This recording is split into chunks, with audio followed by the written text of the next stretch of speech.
Je veux, je le déclare, la liberté de l'enseignement. Mais je veux la surveillance de l'État et comme je veux cette surveillance effective, je veux l'État laïque.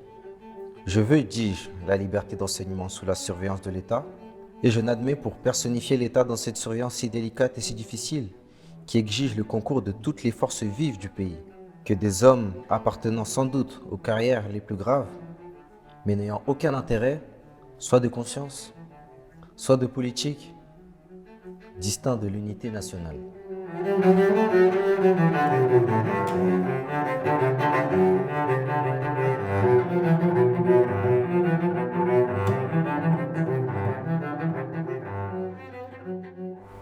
Et chers concitoyens, nous ne devons jamais laisser échapper l'occasion de nous expliquer sur les principes et les affaires de la démocratie républicaine, afin que ceux qui sont de bonne foi et qui ne nous connaissent pas apprennent quelle est notre pensée tout entière.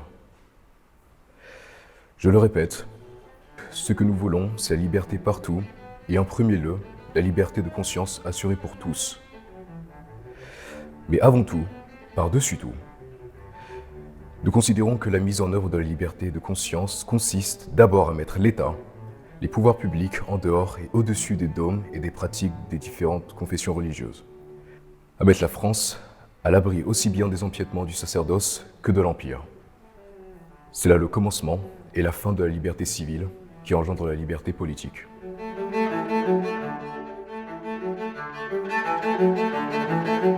L'instruction religieuse appartient aux familles et à l'Église. L'instruction morale à l'école a eu pour premier objet de séparer l'Église de l'école, d'assurer la liberté de conscience des maîtres et des élèves, de distinguer enfin deux domaines trop longtemps confondus, celui des croyances personnelles, libres et variables, et celui des connaissances qui sont communes et indispensables à tous, de l'aveu de tous.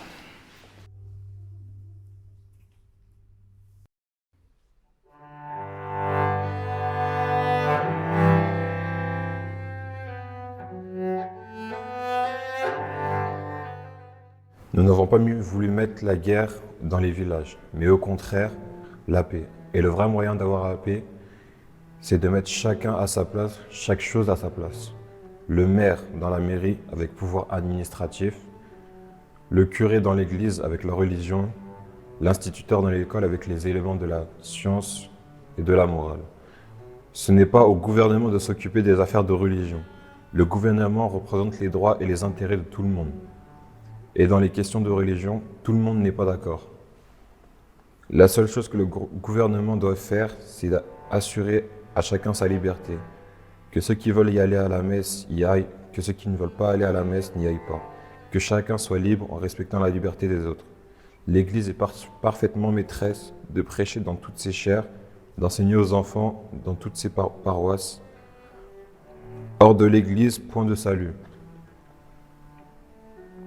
Mais si le gouvernement obligeait les instituteurs à le dire dans les écoles, si lui, le gouvernement qui doit protection, liberté et respect à tous, faisait dire dans ses écoles par ses instituteurs, hors de l'Église, point de salut, ce serait abominable.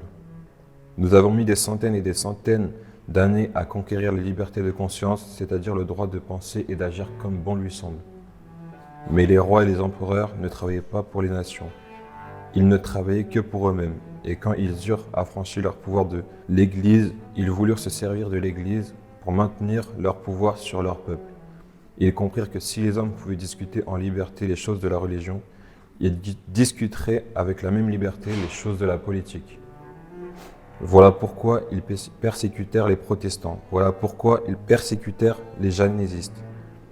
Voilà pourquoi ils proscrivent les livres de Voltaire et de Rousseau, l'encyclopédie, toutes les œuvres libres. Voilà pourquoi ils livrent à l'Église les registres de l'état civil, c'est-à-dire la société tout entière.